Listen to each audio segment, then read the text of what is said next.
Hi guys, welcome back to my channel. In case you guys don't know who I am, I'm Natalie. Hello, and today's video is a book talk slash discussion review on this book right here. It is called Fairest of Them All, A Tale of a Wicked Queen by Serena Valentino.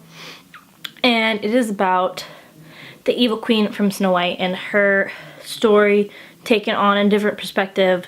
And yeah, there's other stories like this type of taking on the point of view of another character in a Disney movie by Serena Valentino, and I'm starting to read one right now. It is the one with the beast. Hold on.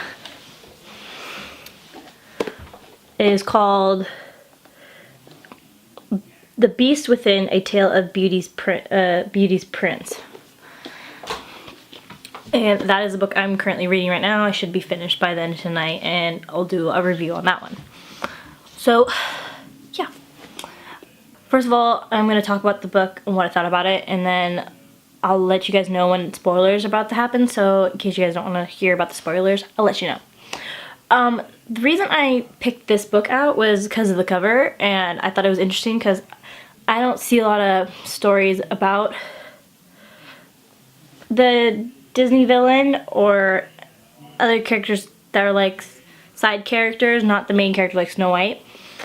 And I thought it was interesting because it shows half of her face from the Disney animated film, and then when you take like the cover sleeve off, it shows her alter ego old lady side, and I was like, wow, that's pretty interesting. And because not a lot of, I figured if I took it off it would still be the same. No, it shows her other side to her, and the writing is done very well, and I really like how Serena Valentino did this story. It's a short book, it's only 250 pages, so you could get this done in a day, but I spaced it out a little bit because I was busy, but you can finish this if you really want to, just in 2 days to space it out. But this book I would give a 4 out of 5, not because I want it to be a little longer. I kind of was wanting more to it, more interaction, and there wasn't, I wanted more interaction with her and Snow White, but you didn't really get, you got a little bit in the beginning and then you got a little bit in the end, but you didn't get most of it in the middle. But it was still a really good book. I would recommend this for Disney lovers and just book readers in general, because I thought this was done very well. I'm gonna put the sleeve back on.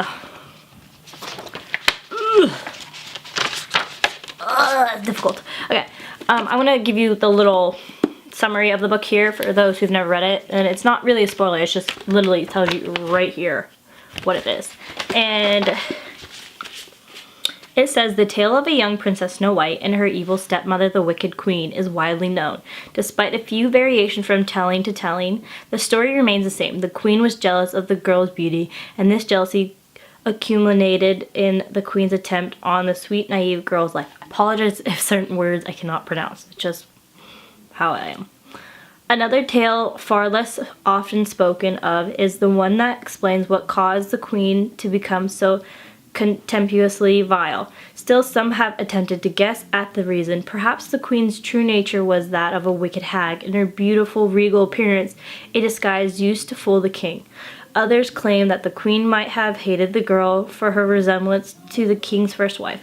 Mostly the queen is painted as morally abhorrent woman who never loved another being during the course of her miserable life. In fact, the theories about exactly what caused the queen's obsessive vanity and jealous rage are too numerous to catalog. This book recounts a version of the story that has remained untold until now. It is a tragic tale of love and loss, and it continues a bit of magic. It is a tale of the Wicked Queen. So that is like the summary up of this book, if you guys are interested in it. But I thought this was a really good book. So now I'm off to do a little bit of spoilers of what overall happened in the book. So if you guys don't want to know about that and you want to read it for yourself, I would stop this video. So bye to everyone who's stopping this video now.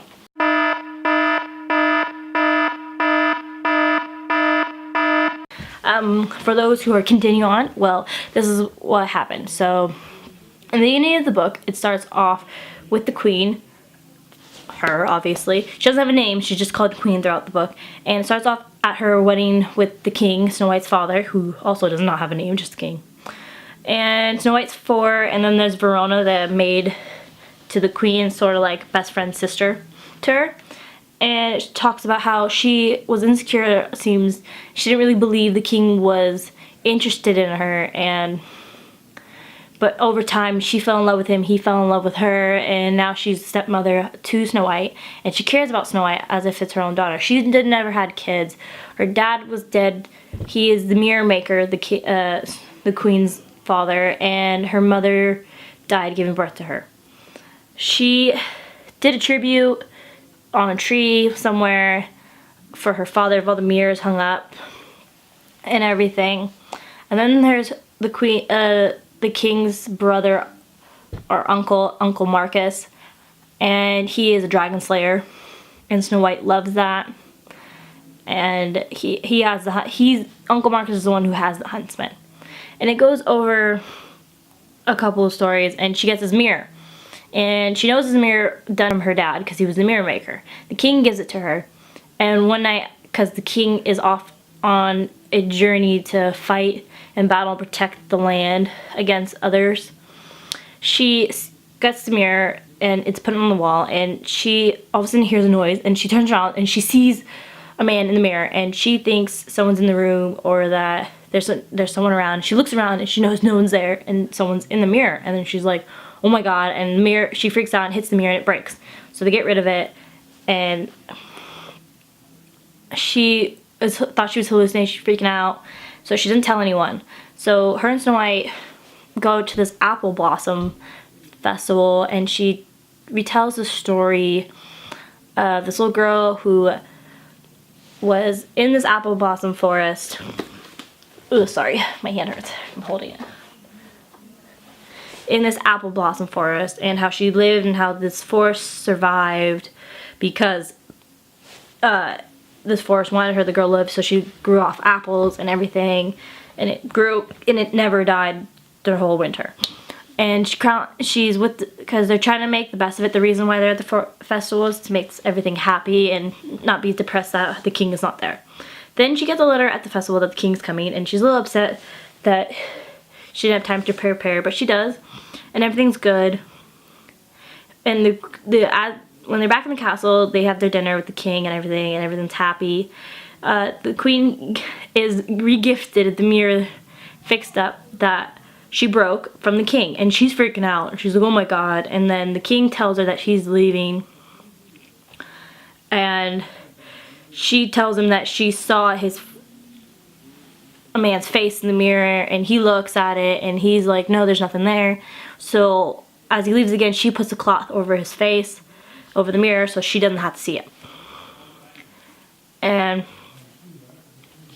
she is, as the king left to go say goodnight, I believe to Snow White, I think this is what happens. She takes the cloth off and she looks to see if there's another man again. And she does, and she faints.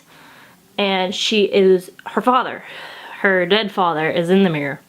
And that freaks her out majorly. She tells Verona at one point, and Verona looks at it and she says there's nothing there, so there's nothing to worry about, so don't worry. Later on, as the king is left on another voyage, his 3 cousins, Lucinda, Martha, and Ruby, 3 ugly chicks that you'll see, and so far I've read in the other, the Beauties in the Beast version book by Serena Valentino, that they're in there too. So I believe they're going to be in all the stories she's written. And they are vile, rude, cruel, and I thought it was an interesting take with them because they are the reason everything happens to the queen, why the father's in the mirror, but I'll get to that later. But they're rude, and they're rude to Snow White, and the queen still loves Snow White as if she's her own actual daughter, and Snow White tells her all the vile things they said, and then Verona overhears it too and tells the queen, and the queen thought they were being crude and says if they do it again, I'll ask them to leave. And the queen told them that she thought they were going to do it. The girls apologized before the queen could yell at them the first time, because she was going to tell them to knock it off and be careful because Snow is young. So Snow goes on a picnic with the 3 cousins, and Snow leaves them in the forest and comes back and tells the queen, after the queen asks where are they, and because they are celebrating this solstice festival, and hung all around is the mirrors that her father made, and that she kept from when she moved in the palace. And while she was looking for the mirrors, she saw a picture of her mother, and she never really paid attention that she really, really did look like her mom and everything. So going back, Snow told the queen about what happened, and that she left the cousins in the forest because they said they were going to leave her, I think, and try to kill her or something. And the queen was upset about it and furious, and so she said, don't worry, it's alright, I'm going to tell them to leave when they get here. So she told the guards all to let her know when they come, so she's going to tell them to pack up and leave, because it's not okay. So she tells Snow White that she can go and look early before dinner to look at all the decorations up. As Snow White is doing that, her father comes in as he came home, yelling, and after they reunited, and comes in, yells, almost about to hit Snow White, and saying vile things, because he saw his 3 cousins, and the 3 cousins were telling the king all these lies about how Snow left them to die. Basically, they're dressed in their clothes, and their body was all muddy and destroyed from the rain in the forest. But the queen sees this and stops it, yells at the king, tells him to apologize to Snow White, makes the cousins leave, makes them look disgraced by the people as they watch them leave, tells Snow White that she loves her and everything. And so Snow White goes to bed, the queen and king go back in the room, and she tells the king why she got so upset is because she was physically and mentally abused by her father, but there's a reason to that. But she breaks down, and then the king understands why the mirror is not there, so he tells them to get rid of it, and I think he breaks it too, and he understands, and he goes to check on the queen and on Snow White and everything, and she's done, and she thought, okay, good, the mirror's gone for good, and she's a little bit happier. But then she finds out the king has to leave again. Well, soon. I think he leaves. I think the king leaves again, but but somewhere in between, when the king came back for a certain journey, the castle was attacked, and she protected Snow White. She was freaking out because she still carried Snow White. So they leave and come back, and everything's fine, and the castle smells destroyed and stuff. And the king goes on another journey, and this is where it all goes downhill, because she is given back a present, and there's a note written to it, and the guards checked it, and she's given back the mirror, and she freaks out. And she's like, oh my god, blah, blah, blah. I think that is actually where she knows it's her father and stuff, because that's where she faints. And the mirror talks to her, and she doesn't understand, and he starts talking about the king and everything, how he can see him and on the battlefield, and then he describes how he dies, and she doesn't believe it. She thinks it's fake, and she thinks she's imagining things, until Verona comes in and tells her the king died, and she doesn't believe it. And so she goes into a major depression, doesn't want nothing leave or nothing. She hides in the mirror, but at the same time she wants to see it, so she keeps looking for it, seeing if the man will come back, but the man in the mirror has not. So she finally gets out when Uncle Marcus and his wife Aunt Vivian come, and they help her fix everything, and she starts to become a little bit herself.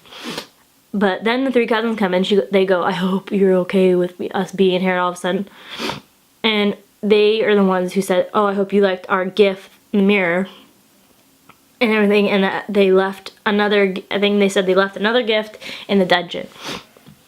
And the queen was like, oh my god. So she went back and looked at the mirror, and she didn't understand. So she wrote a letter to the 3 cousins telling them to come. She totally forgot about the gift in the dungeon they gave her. And the 3 sisters show her how to use the mirror and say like the stuff in the movie about like the slave in the mirror come out and all this stuff. Sorry, I have allergies. My nose is a little stuffed up, so apologize. So they come and everything, and the queen talks, and she wants to know all about where her husband is and if he's alright, and kid, like all this stuff. And the magic mirror is like, I can't tell you crap, basically. And it's like ridiculous in my opinion. And I'm like, you know all, see all, but you can't see over the death. No, they can't. He was made made by the three cousins. The three cousins are almost like witches because they're evil witches, and they are the ones who put her father's soul in there. And the reason why they put her father's soul in is because at the time when her mother was alive, before she was born, they were trying to have a kid, but they couldn't. So they gave him a deal and said, if you give us your soul, we will give you a child. And he did. But that would only happen when the mother had the baby and she was alive. Sadly, the mother died, and she ended up being with her soulless father, which is the reason why he was the way he was to her. And he's still sort of soulless in the mirror. It's not like he's his good life loving person. And it makes you sort of like, holy crap, now you understand why she became vain. She was looking, because her father was mentally abusive with saying she's ugly and she's stuff, and so she's insecure of how she looked. So that's why beauty was a big part and why she became vain. And so they leave the three cousins, and she ends up talking in the mirror every day, and by saying, magic mirror on the wall, who, after saying the incantation before that, magic mirror on the wall, who's the fairest of them all, and he keeps telling her, it's her, it's her, it's her, and so she gets better. She talks, every time she feels a little insecure, she goes and talks to the mirror. So that's about it. And then one day it says her best friend Verona is Fairest, so she didn't want to do anything, and then she got so insecure that she sent Verona off into another country to do like international affairs. So she got a new lady, Tilly, doing her job, and over the years she started getting insecure, and then she finally got a letter from the three cousins reminding her how her presents are. And so she went in the dungeon and found that she got gifted with potions, spells, a cauldron, all this other stuff, so where she gets to become like an enchantress. And she starts doing little by little, learning and learning, and she's becoming a shell of herself. She's becoming evil because of her death of her love, the king. And Snow White starts to grow more beautiful and everything, and she becomes rude and nasty, and she starts to make Snow White do chores, and Snow White meets a prince, and she tells the prince that Snow White doesn't love him, and Snow White almost dies, and she freaks out, and I think that's where Snow White yells at her, saying you lied and everything, and the queen goes, I was doing to protect you, and all this other crap. And so that's the end of this video. I hope you guys liked this book talk discussion review on Jesus on this book here. Let me know what you guys, if you guys read this, and what you guys thought about this, because I thought it was really good. The next time you'll see another book talk is when I'm doing, oh sorry, there's like a fuzz there. Next time you'll see me do another book talk would be with this book, as I said before, The Beast Within, A Tale of Beauty's Prince, would be, that was close, would be that book. And if you guys are interested in that, let me know too, because I'm still, so that's the end of this video. Hope you guys liked my little review of summary. It was basically like a summary, but overall, I thought this book was really good, and I recommend it, even though it's a short read. But I thought it was good. For any Disney lovers like myself, this is a really good book to get. Even though this came out a while, I think a couple of years ago, it's still a good book. Old, and I can't wait to finish reading the Beauty and the Beast one, and then buying the Ursula and Maleficent, and then pre-ordering the Mother Gothel one. And I hope she does more. And I just like how a different take. There wasn't much of the dwarves though, which I kind of liked because, but it would have been interesting if she knew the dwarves. Because I think that would have been a cool take. Like, she knew who the dwarves were. They were her friends growing up. Because the dwarves are like old men. And it would have been interesting, like, I know the evil queen. And I'm like, yeah, good on you. Know the evil queen. It would have been different. It would have been a cool take. Or that she has a name, but she's not. She's just called the queen. But overall, I recommend the book for those who want to read it. And for those who do read it, let me know in the comments down below what you guys thought about it. Your opinion. But that's about it. Hope you guys enjoyed my little summary book talk discussion review on this book. And I will see you guys next time. Bye!